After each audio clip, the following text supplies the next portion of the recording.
Di 20k subscriber channel Novel Official, akan adakan giveaway untuk satu orang pemenang.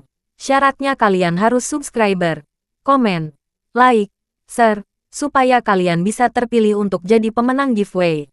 Semoga beruntung bosku. Selamat datang di channel Novel Official. Sebelum kalian mendengarkan novel Marsekal yang Agun, yang menikahi seorang pengiring pengantin, jangan lupa like, share, dan subscribe kalau tidak ku ambil jantung kalian. Hehehehe, tanpa lama-lama lagi langsung saja kita masuk di alur cerita novelnya. Bab 61 sampai bab 70. Lacey dan keluarganya panik. Daniel segera memberitahu Zeke. Zeke, suruh orang dari Biro Pertanahan untuk mentransfer tanah itu padaku sebagai gantinya. Aku akan menggantikan Lacey di balik jeruji besi. Zeke menggelengkan kepalanya. Ayah, tidak ada yang akan dikirim ke penjara hari ini. Daniel bertanya. Kenapa? Zeke meyakinkan Daniel. Saya percaya pada Lacey. Dia tidak akan pernah menghasilkan barang berkualitas rendah seperti itu untuk memenuhi kontrak. Lacey, apakah Anda yakin baja yang Anda berikan kepada keluarga Schneider memenuhi persyaratan yang diperlukan? Lacey meyakinkan Zeke. Saya sendiri telah melalui setiap batch pesanan sendiri. Saya yakin setiap batch cocok dengan kualitas dan patokan yang diperlukan. Saya yakin semuanya akan baik-baik saja jika itu terjadi, kata Zeke. Hana tidak bisa tenang, tapi keluarga Schneider menyatakan sebaliknya. Zeke berkata dengan jujur, ini adalah kesalahan keluarga Schneider.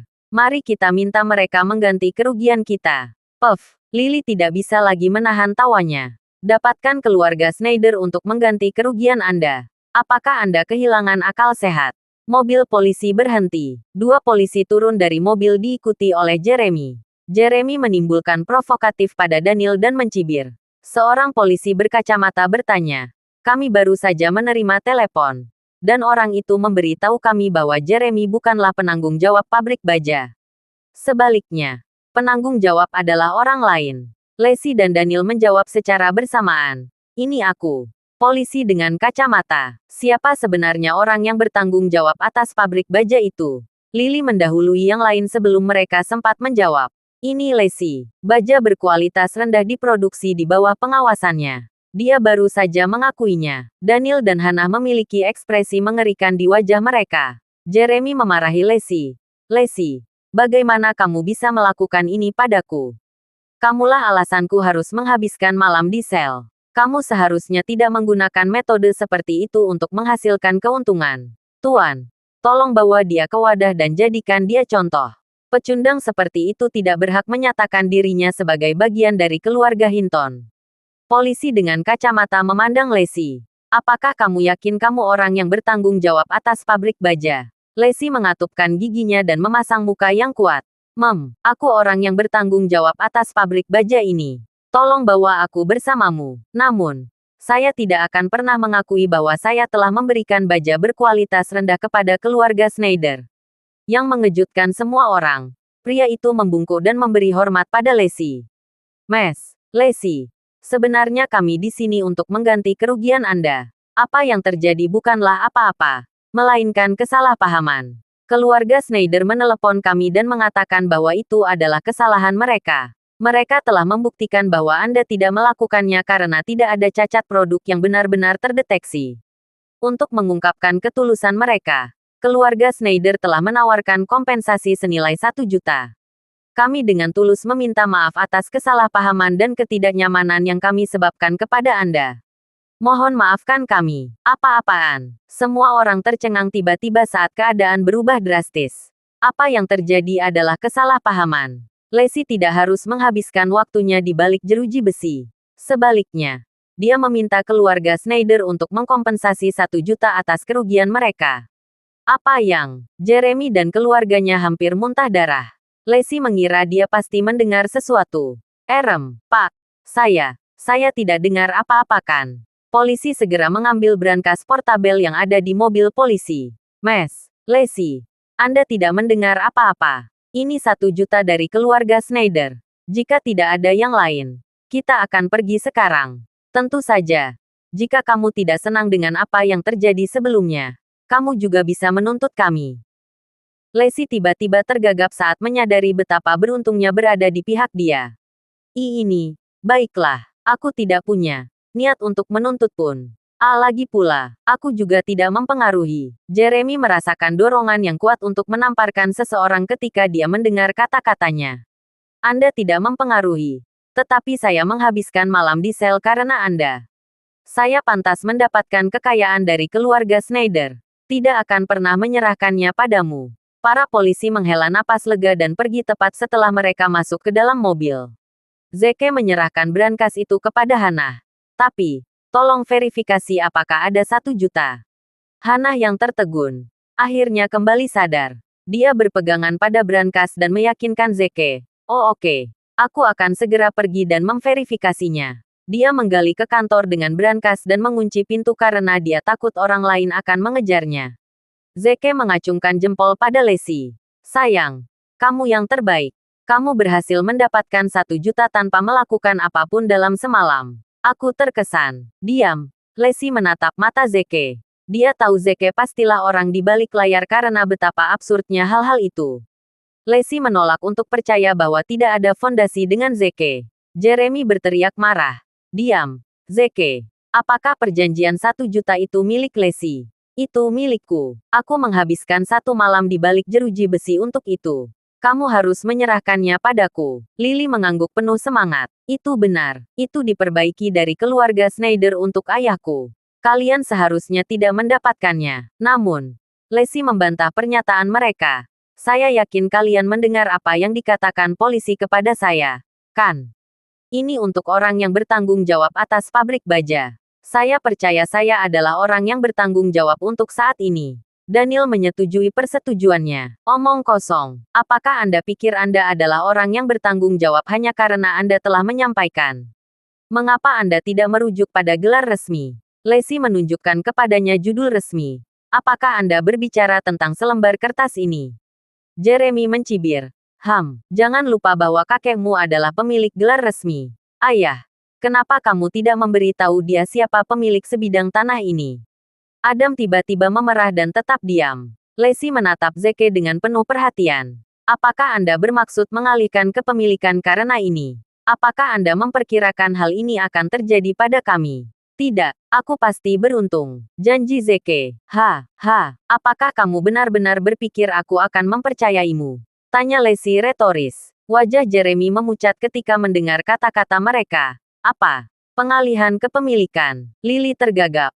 Ayah. Baru saja. Mereka memaksa kita untuk mentransfer gelar resmi kepada mereka. Makanya, jantung Jeremy serasa berhenti berdetak. Dia hampir pingsan saat mendengar apa yang dikatakan Lily padanya. Kepemilikan gelar resmi telah dialihkan. Jeremy tahu dia yang terbaik yang dilakukan. Kamu, anak nakal terkutuk. Lily Hinton menunjuk wajah Lily dengan kejam. Kamu seharusnya tidak begitu cepat mengambil tindakanmu. Lily memutuskan untuk menghubungi Adam. Kakek, tolong aku. Adam menarik napas dalam-dalam dan mencoba menenangkan dirinya. Lacey, kamu harus menyerahkan 1 juta itu kepada pamanmu. Lacey menjawab dengan keras kepala. Mengapa saya harus melakukannya? Itu, kenapa? Karena dia pamanmu. Jawab Adam. Bagaimanapun, pabrik bajamu telah menghasilkan banyak uang selama ini. Aku yakin 1 juta tidak ada artinya bagimu. Kondisi keuangan pamanmu bukan milikmu yang terbaik. Kamu harus menyerahkannya kepadanya tanpa syarat apapun. Tiba-tiba Zeke tertawa bahak. Aku belum pernah menemukan sekelompok senior yang tidak tahu malu seperti kalian. Bagaimana kalian bisa meminta uang saku dari keponakan dan cucu perempuanmu? Jeremy berteriak marah. Sialan. Diam. Kamu tidak punya hak untuk berbicara di depan kami. Zeke menjawab dan menjawab. Kamu mau 1 juta itu? Kami akan menyerahkan 1 juta itu kepadamu dengan satu syarat. Lanjutkan. Jawab Jeremy. Zeke melanjutkan. Kami akan memberikannya kepada Anda setelah Anda mentransfer kepemilikan sebidang tanah seluas 10 hektar di wilayah timur ke Lacey. Lacey tiba-tiba cemas dan menghentikan Zeke. Tidak, saya tidak setuju dengan itu. Sebidang tanah seluas 10 hektar di wilayah timur tidak berharga. Per hektarnya maksimal 20 hingga 30 ribu. 10 hektar hanya berharga 2 hingga 300 ribu. Kami akan menderita kerugian besar jika kami membeli sebidang tanah yang harganya hanya 2 hingga 300 ribu dengan 1 juta. Namun, Jeremy setuju tanpa ragu-ragu. Karena Zeke berjanji untuk memberiku 1 juta. Dia tidak bisa kembali melawan kata-katanya lagi. Saya akan menyerahkan hak legal dari sebidang tanah 10 hektar setelah saya menerima 1 juta. Sebidang tanah seluas 10 hektar hanyalah sebidang tanah kosong bagi Jeremy. Dia bahkan tidak akan gentar bahkan jika dia memberikannya secara gratis. Apalagi 1 juta. Sepakat, jawab Zeke. Lacey berteriak marah. Zeke, ada apa denganmu? Kenapa kita membuat kesepakatan yang tidak menguntungkan? Zeke menyuarakan dan berbisik ke telinga Lacey. Jangan khawatir. Apakah Anda percaya jika saya memberitahu Anda bahwa sebidang tanah seluas 10 hektar ini akan dapat menghasilkan 10 kali lipat dan 100 kali lipat kekayaan bagi kita? Bagaimana tata letaknya? Sudah waktunya bagimu untuk mempercayaiku, kan? Lacey menatap Zeke dengan serius sebelum dia mengangguk. Baiklah. Ini kesepakatan dariku. Zeke tidak pernah mengecewakan Lacey. Dia memutuskan untuk mempercayainya lagi. Segera. Mereka melakukan prosedur yang diperlukan dan mengalihkan kepemilikan sebidang tanah seluas 10 hektar ke Lacey. Hana dengan enggan menyerahkan brankas itu kepada Jeremy. Mata berlinang air mata saat mereka pergi dengan brankas berisi 1 juta. Zeke, apakah kamu yakin bisa menghasilkan kekayaan senilai 1 juta dengan sebidang tanah ini? Zeke menggelengkan kepalanya. Tidak, Lacey dan keluarganya kecewa. Zeke melanjutkan. Tapi aku bisa menciptakan 10 kali lipat atau bahkan 100 kali lipat. Lacey dan keluarganya mengangkat kepala mendengar kata-katanya. Berdasarkan pasar real estate saat ini, akan menjadi keajaiban jika sebidang tanah itu bisa berlipat ganda. 10 kali lipat, 100 kali. Serius, Daniel harus pergi karena dia harus buru-buru ke rumah sakit untuk shift-nya.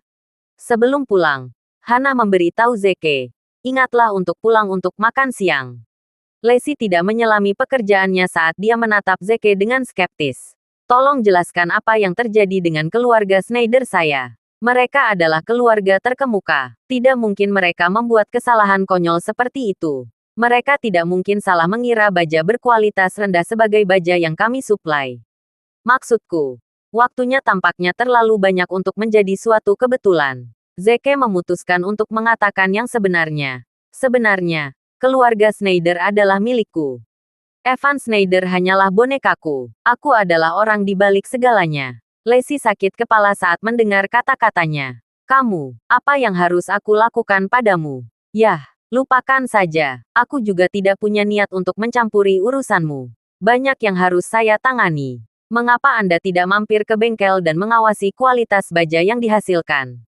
Zeke merasa tak berdaya dan tak bisa berkata-kata pada saat bersamaan. Anda telah mengatakan yang sebenarnya, tetapi Anda menolak untuk mempercayai kata-kata saya.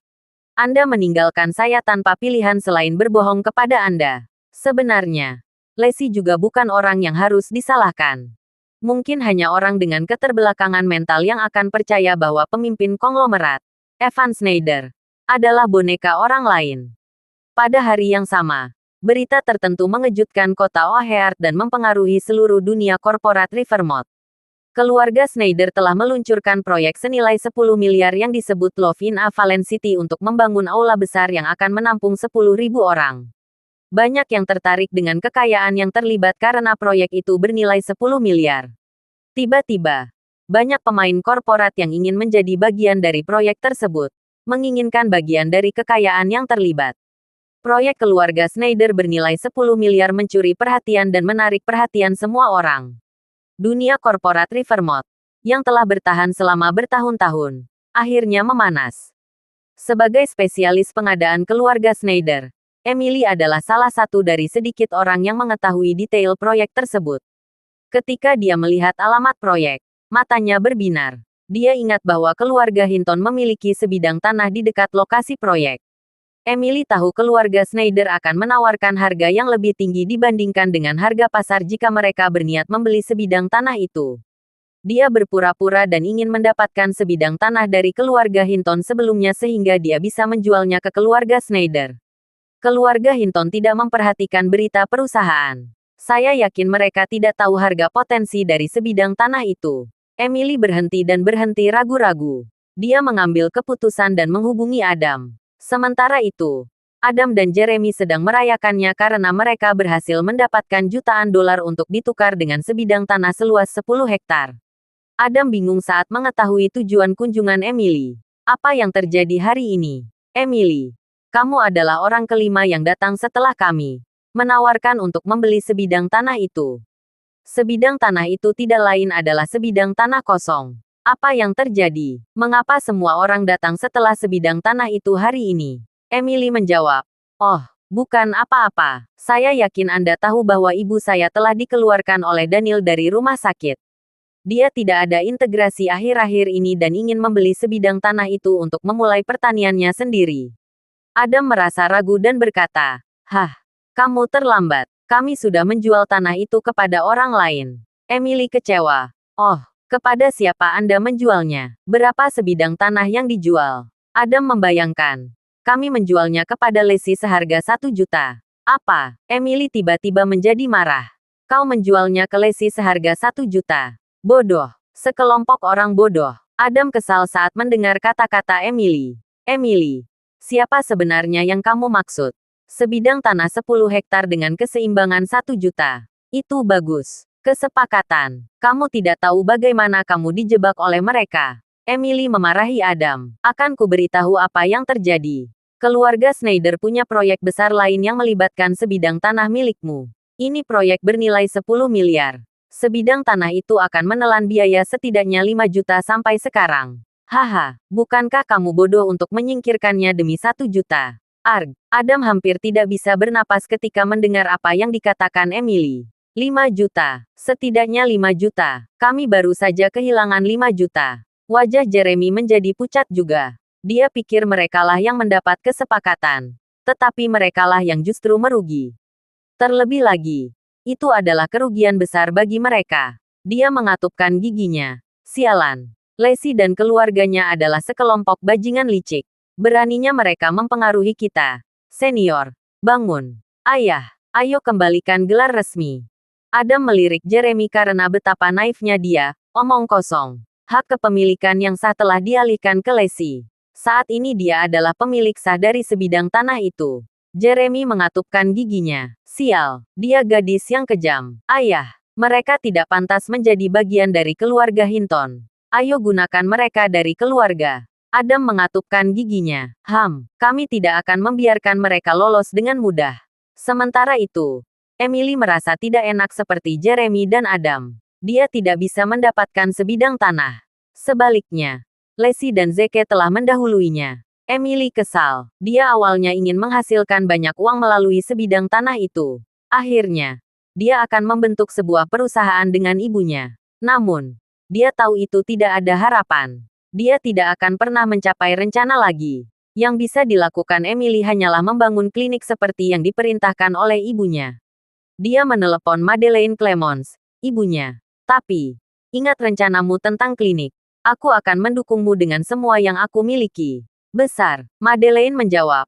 Dengan senyum cerah di wajahnya. "Apakah Anda memerlukan bantuan saya? Apakah Anda sudah menyelesaikan segala sesuatu mengenai prosedur yang diperlukan untuk mendirikan sebuah klinik?" Tanya Emily. "Saya berada pada tahap terakhir sampai sekarang. Yang diperlukan hanyalah beberapa kunjungan ke Biro Perindustrian dan Perdagangan sebelum semuanya siap," jawab Madeleine. "Bisnis akan sulit pada tahap awal. Tapi jangan khawatir. Saya yakin saya akan mampu membangun basis pelanggan saya melalui partisipasi saya dalam forum Asosiasi Medis Global. Bisnis kami akan menjadi besar setelah itu." Emily bertanya. "Tentang forum. Apakah Anda yakin akan dapat mengambil bagian di dalamnya?" "Saya sudah berbicara dengan Susan sebelumnya. Dia berjanji kepada saya untuk menghubungkan Anda dengan dokter terkemuka yang dia ceritakan kepada saya selama forum. Jangan khawatir, saya sudah mendapatkan kartu undangan melalui mantan pemimpin saya. Semuanya akan baik-baik saja." Emily canggung untuk menghubungi Susan selama periode ini. Lagi pula, dia satu-satunya yang bisa kita andalkan untuk menghubungi dokter terkemuka itu. Kita membutuhkan koneksinya untuk menyelamatkan ayahmu yang vegetatif. Aku akan membahasnya untuk makan malam-malam ini. Aku akan mencoba yang terbaik untuk mendapatkan kontak dokter darinya." Emily mencari kontak nomor Susan setelah dia menutup telepon ibunya. Dia sangat cemas jauh di lubuk hatinya karena Susan belum memberikan nomor kontak dokternya. Emily tidak tahu apakah Susan tidak memilikinya, atau apakah dia tidak ingin memberikannya. Emily memiliki keyakinan pada dirinya sendiri. Selama dia bisa mendapatkan nomor dokter, dia akan bisa menempatinya dengan pesonanya. Dia berencana untuk membuatnya menjadi salah satu dokter yang merawat di klinik ibunya. Bisnis mereka pasti akan sukses besar dengan bantuannya. Oleh karena itu, Emily bertekad untuk membelikan Susan makanan dan berusaha mendapatkan nomor kontak dokter itu lagi. Sementara itu, di bengkel pabrik baja, Zeke mengikuti instruksi Lacey dan mengawasi produksi baja. Tiba-tiba, dia menerima telepon dari wanita itu. Zeke, sahabatku ingin mampir ke pabrik baja, tapi dia tidak tahu caranya. Saya tidak enak badan. Bisakah Anda pergi dan menjemputnya atas nama saya? Tentu. Bolehkah saya tahu bagaimana rupa sahabat Anda? Tanya Zeke. Lacey sangat marah dengan kata-katanya. Zeke, kamu pria tak berperasaan. Kamu tidak peduli bahwa aku tidak enak badan. Dan kamu ingin tahu bagaimana rupa sahabatku. Pergi dari pandanganku di masa depan. Zeke mengingatnya karena dia merasa seolah-olah itu adalah pengaturan yang disengaja untuk mengejutkannya. Mempertahankan hubungan itu sulit. Zeke kelelahan. Dia memutuskan untuk pergi ke kantor Lacey dan meminta maaf atas apa yang dia lakukan. Lacey, ini salahku. Seharusnya aku yang memintamu dulu, kata Zeke. Lacey menjawab setengah hati. Sahabatku mengendarai Lavida dengan plat nomor berakhiran 528. Pergi dapatkan dia segera dan singkirkan kantong sampah di sana saat kamu keluar. Aku akan merindukanmu nanti. Bagaimana penampilan sahabat terbaik Anda? Dia menunjuk ke kantong potongan baja di luar kantornya. Bibir Zeke melengkung ke atas saat dia mengintip kantong sampah itu. Dia sudah tahu apa yang Lacey rencanakan saat itu. Tentu. Jawab Zeke tanpa ragu-ragu. Dia mengambil kantong sampah dan mengangkatnya saat dia berjalan keluar dari kantornya. Mata Lacey tiba-tiba melebar karena itu adalah sekantong besi tua. Kantong sampah itu setidaknya 300 pon. Lacey berpikir Zeke tidak akan bisa memindahkannya sendiri. Dia memutuskan untuk menariknya karena apa yang dia lakukan untuk membuatnya kesal pada hari itu.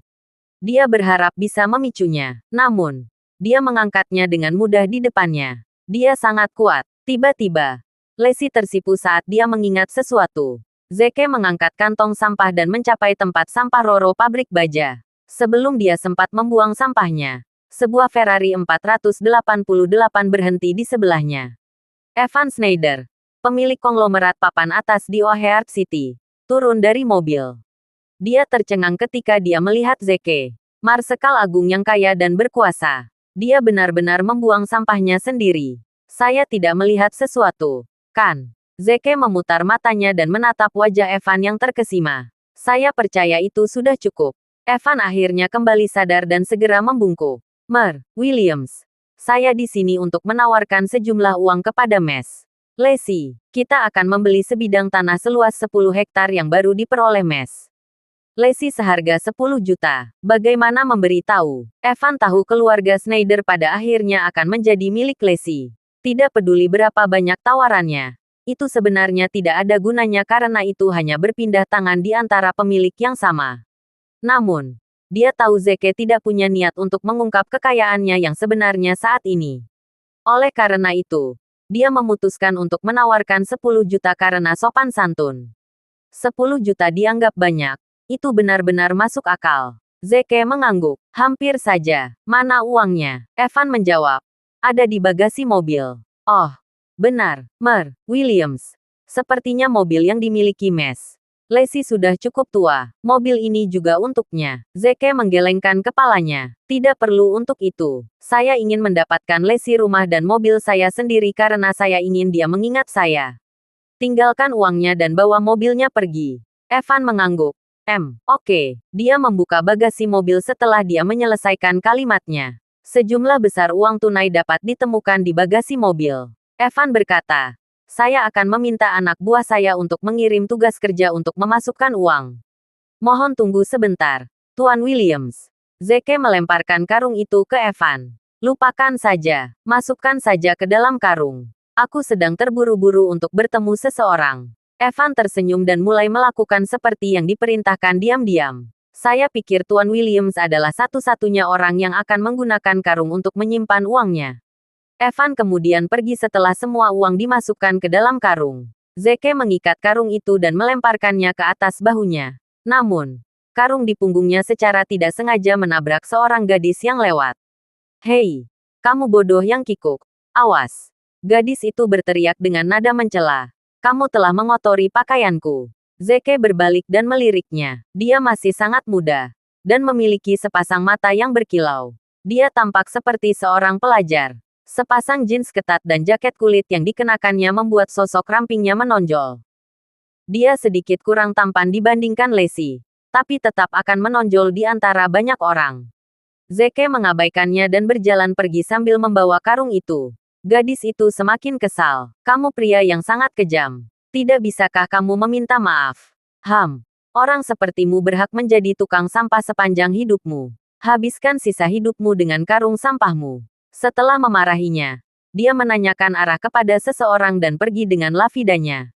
Zeke, yang membawa sekarung uang tunai, mencari-cari di sisi jalan, tetapi tidak menemukan Lavida Lacey yang telah diceritakan kepadanya. Dia hampir menyerah ketika seekor Lavida tiba-tiba melewatinya dari belakang. Nomor plat mobilnya berakhir dengan 528. Nomor yang sama dengan yang disebutkan Lacey.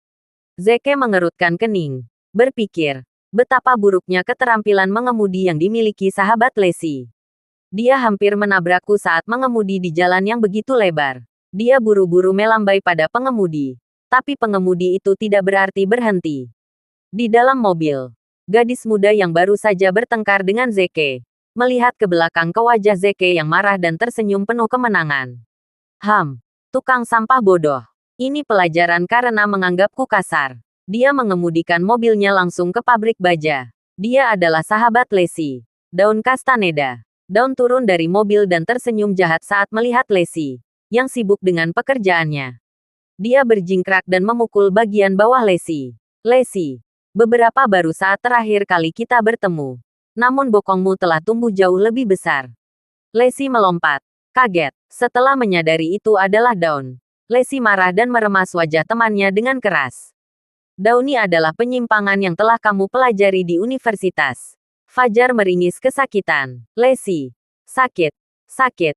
Kecewa." Baru kemudian Lacey melepaskannya. "Kenapa kamu datang ke sini sendirian? Apakah kamu tidak bertemu dengan orang yang aku minta kamu jemput?" Fajar menenangkannya. "Tidak. Aku datang ke sini sendirian. Namun, aku baru saja bertemu dengan seorang tukang sampah. Dia sangat kejam. Itu membuatku gila. Aku bersumpah aku akan membunuh tukang sampah itu jika aku melihatnya lagi."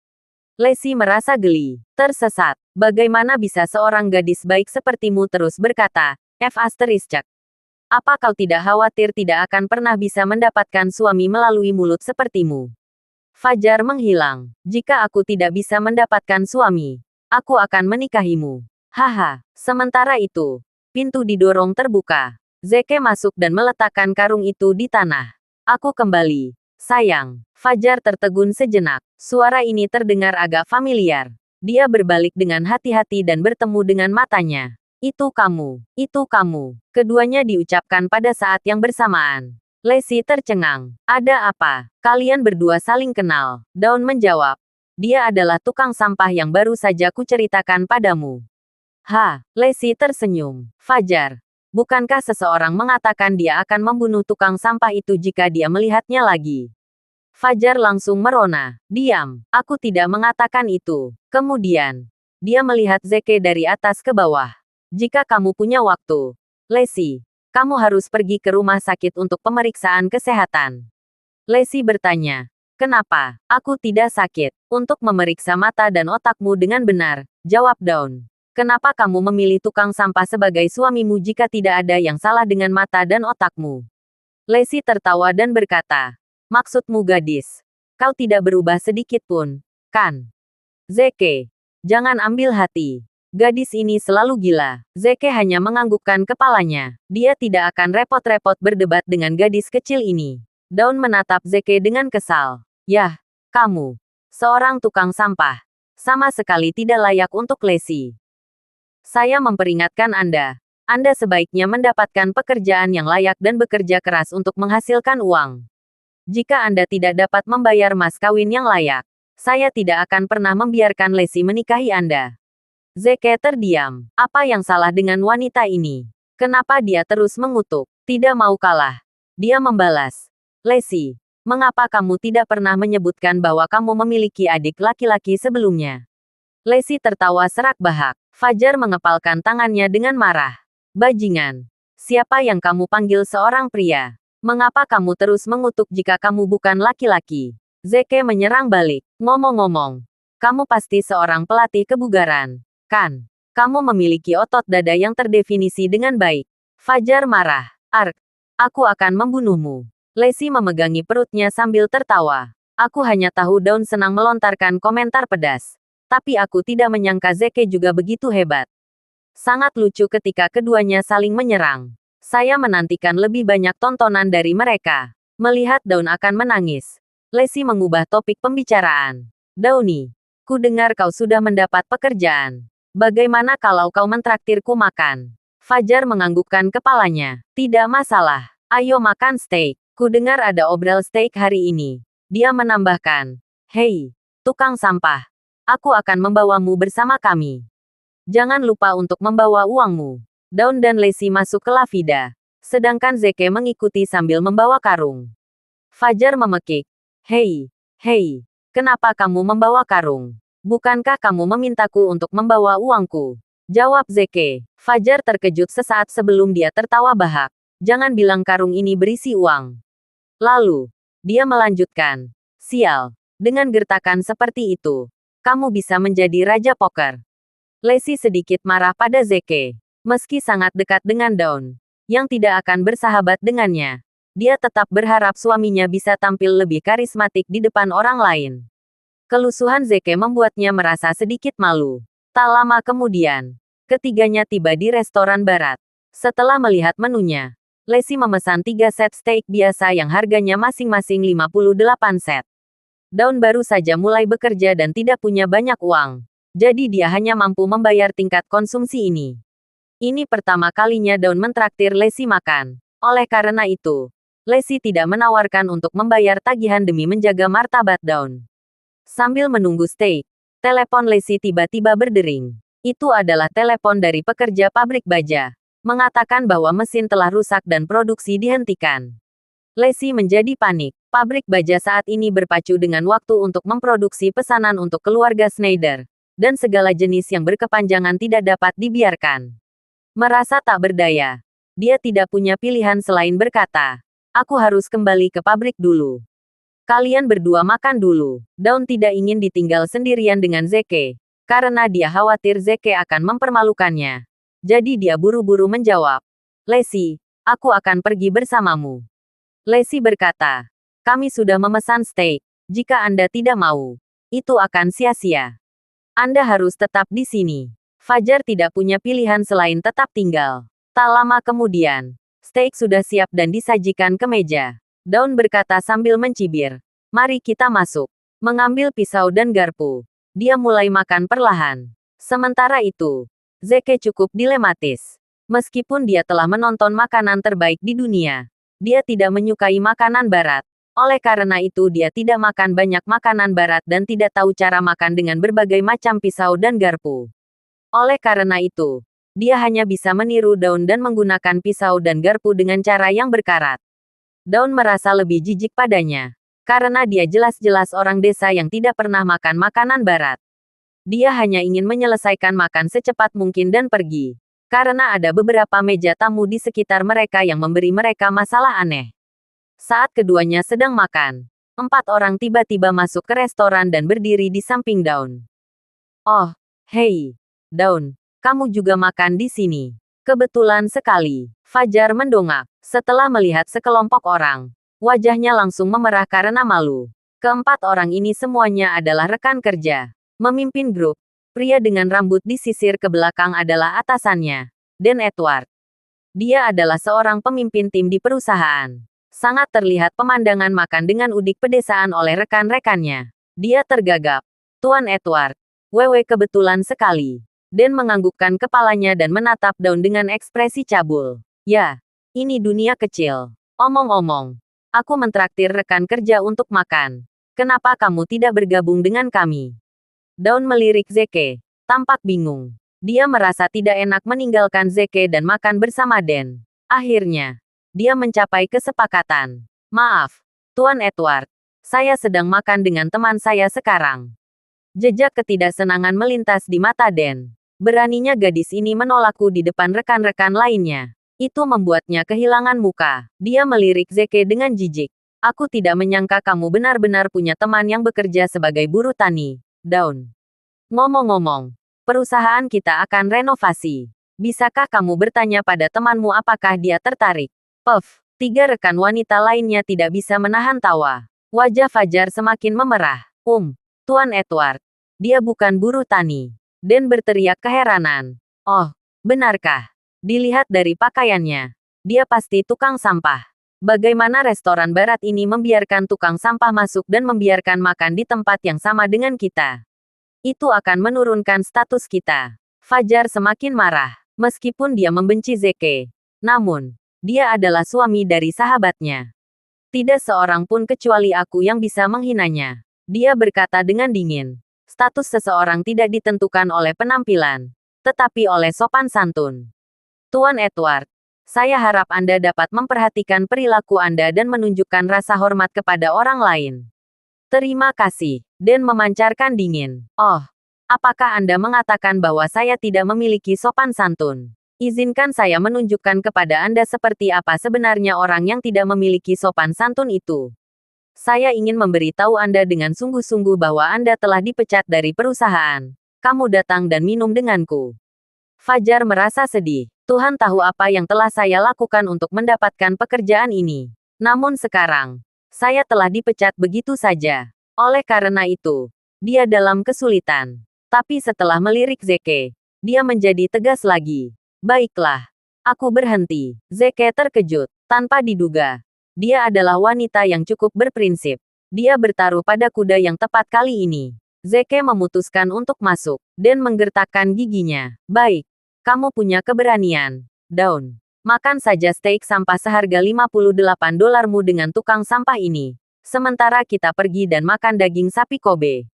Tahan di sana. Zeke tiba-tiba berbicara. Apa sekarang? Kamu tidak senang? Dan Edward bertanya dengan acuh tak acuh. Zeke meletakkan pisau dan garpu dan mengambil serbet untuk menyekat telapak tangan sebelum dia dengan lembut mengenakan sarung tangan putihnya. Mengenakan sarung tangan putih adalah latihannya yang biasa sebelum dia menyerang. Dia adalah kakak iparku. Jadi tidak ada seorang pun selain aku yang bisa menggertaknya. Katakan pada bosmu untuk mendapatkan pantatnya di sini dalam 10 menit dan berlutut untuk meminta maaf kepada Daun. Jika tidak, eksekusi setiap anggota keluargamu menunggu. Haha, Den dan yang lainnya tertawa bahak. Yah, aku takut orang ini bodoh. Eksekusi, serius. Bagaimana dia bisa memiliki keberanian untuk mengatakan hal seperti itu? Apakah semua tukang sampah sekarang begitu sombong? Dia adalah sesuatu, kata Den sambil mencibir. Ayo makan dulu. Namun, mulai cara kerja. Datang dan minum denganku dalam 10 menit. Jika tidak, aku akan memastikan kalian berdua tidak akan bertahan di kota O'Hare. Den pergi bersama kelompoknya. Fajar menginjak kaki Zeke dengan marah. Apa yang kamu lakukan? Mengapa kamu sengaja mempermalukan dirimu sendiri? Apakah kamu pikir kamu bisa membual kemanapun kamu pergi? Sungguh menakjubkan. Zeke tipis tersenyum. Aku akan memaafkanmu karena menginjak kakiku karena kamu telah membelaku sebelumnya. Hah? Jawab Daun. Jadi bagaimana jika kamu tidak memaafkanku? Ayo pergi sekarang. Ini sangat mengarahkan. Melihat kilaunya, Zeke menggelengkan kepalanya. Beri aku 10 menit. Mereka akan berlutut dan meminta maaf. Fajar nyaman. Aku benar-benar tidak mengerti bagaimana Lesi jatuh cinta padamu. Pasti ada yang salah dengan otaknya. Sementara itu, Den duduk di dalam sebuah ruangan pribadi. Dia pertama kali memesan 4 set steak. Dan kemudian bertanya kepada pelayan. Apa anggur termahal yang Anda miliki di sini? Pelayan itu dengan hormat menjawab. Ini Merlot yang diimpor dari Chili. Yang harganya 50.000 per botol. Den berkata. Baiklah. Para tamu di meja nomor 3 menginginkan tawaran anggur ini. Anda dapat mengirimkannya kepada mereka. Juga, kirimkan kami memberi Cabernet Sauvignon. Harga ditawarkan Cabernet Sauvignon adalah 5.000. Pelayan yang tidak curiga itu menganggukkan kepalanya. Setelah pelayan itu pergi, bawahan ketiga Dan mengacungkan jempolnya. Kamu hebat. Dan, melihat mereka hanya makan steak seharga 58, mereka pasti tidak bisa membayar 50.000 untuk anggur merah. Kalau bantuan begitu, kita akan menunggu dia meminta kita. Haha, Dan memiliki ekspresi puas di wajahnya. Yah, ini konsekuensi melawanku. Mari kita gali dulu. Aku bersumpah mereka akan datang dan memohon pada kita dalam 10 menit. Fajar mengerutkan kening ketika dia melihat pelayan membawa anggur. Kami tidak memesan anggur. Melirik anggur dengan penuh arti. Zeke berkata sambil berpikir. Karena sudah dikirim ke sini. Mari kita minum. Itu karena, tentu saja, dia telah melihat trik Dan. Oke, pelayan dengan lembut meletakkan anggur dan memutarnya untuk pergi. Fajar sedikit malu. Saya menyajikan anggur ini mungkin berharga setidaknya 1.000. Setelah makan, dia pasti harus menghabiskan paruh kedua bulan ini dengan sedikit uang. Pria padat sialan ini sangat tidak tahu malu. Dia membunuhku. Lupakan. Karena sudah ada di atas meja. Tidak baik aku mengembalikannya. Aku hanya akan membayar 1.000. Lebih buruk menjadi yang terburuk. Saya hanya akan hidup hemat di paruh kedua bulan ini. Dia menuangkan segelas anggur untuk dirinya sendiri dan menyesapnya perlahan. Para tamu di meja terdekat semua memandang mereka dengan ekspresi geli. Mereka mengenali Merlot yang harganya 50.000 per botol. Bisakah mereka membeli anggur seharga 50.000 sementara mereka hanya makan steak seharga 58? Semua orang menunggu untuk melihat mereka mempermalukan diri mereka sendiri. Segera. 10 menit telah berlalu. Zeke memberi isyarat kepada pelayan. Tolong tagihannya. Pelayan itu mengkompilasi. Hai, Tuan dan Nyonya. Totalnya 50.203 dolar. Spa. Fajar mengeluarkan anggur dari mulutnya karena terkejut. Apakah kamu serius? Bagaimana ini mungkin? Pelayan itu berkata dengan malu-malu. Ya. Sebotol anggur merah yang Anda pesan ini berharga 50.000 dolar. Setelah mendengar ini, Daun tidak bisa menahan diri untuk tidak bergidik. Sebotol anggur merah ini berharga 50.000, yang berarti satu teguk setara dengan 1.000 dolar. Dia sudah meratapi dompetnya. Semua uang yang bisa dia dapatkan bahkan tidak lebih dari 5.000 dolar. Hal paling berharga yang dia miliki adalah mobil. Tetapi itu juga bukan miliknya. Karena itu milik ayah. Aku ditakdirkan. Dia memutar matanya ke arah Zeke. Ini semua salahnya. Mengapa dia memiliki getaran anggur merah? Para tamu di meja terdekat memandang mereka dengan setengah tersenyum. Seperti yang diharapkan. Mereka tidak bisa membayarnya. Merasa banyak mata yang mengawasinya. Daun menundukkan kepalanya karena malu. Kita akan membayar tagihannya nanti. Aku harus menelepon sekarang. Namun, pelayan tidak meninggalkan meja mereka. Dia juga bisa melihat bahwa mereka berdua tidak punya uang untuk membayar. Dia khawatir mereka akan pergi tanpa membayar jika dia meninggalkan meja mereka. Pada saat ini, Dan berjalan ke arah mereka bersama bawahannya. Apa yang terjadi? Fajar. Suaranya keras. Menarik lebih banyak perhatian kepada mereka. Fajar memutar matanya ke arah Dan dan mengabaikannya. Dan menjadi semakin angkuh. Oh, Merlot yang harganya lebih dari 50.000 dolar per botol. Kamu benar-benar tahu cara menikmatinya. Aku bahkan tidak mampu minum anggur jenis ini. Tiba-tiba menyadari sesuatu. Daun menatap tajam. Bajingan. Apakah kamu mengatur ini? Apakah itu penting? Dan menjawab. Lagi pula kamu yang meminumnya. Jadi kamu harus membayarnya. Fajar merasa marah namun tak berdaya. Pada akhirnya, dia teka-teki gigi dan berkata kepada pelayan. Meminta saya memberi Anda mobil saya dulu. Dan kembali mencari cara untuk mengumpulkan uang. Pelayanan itu memuaskan. Maaf, kami tidak memiliki kebijakan seperti itu di sini. Dan tertawa dengan cara yang lebih arogan. Ini adalah restoran kelas atas. Namun kamu sebenarnya ingin menggunakan mobil untuk membayar makanannya. Aku tidak percaya kamu bisa memikirkan ini. Bagaimana kalau kamu minum denganku dan aku membayarmu? Fajar menggertakkan giginya. Bermimpilah. Dan berkata, kamu benar-benar keras kepala seperti bersantai.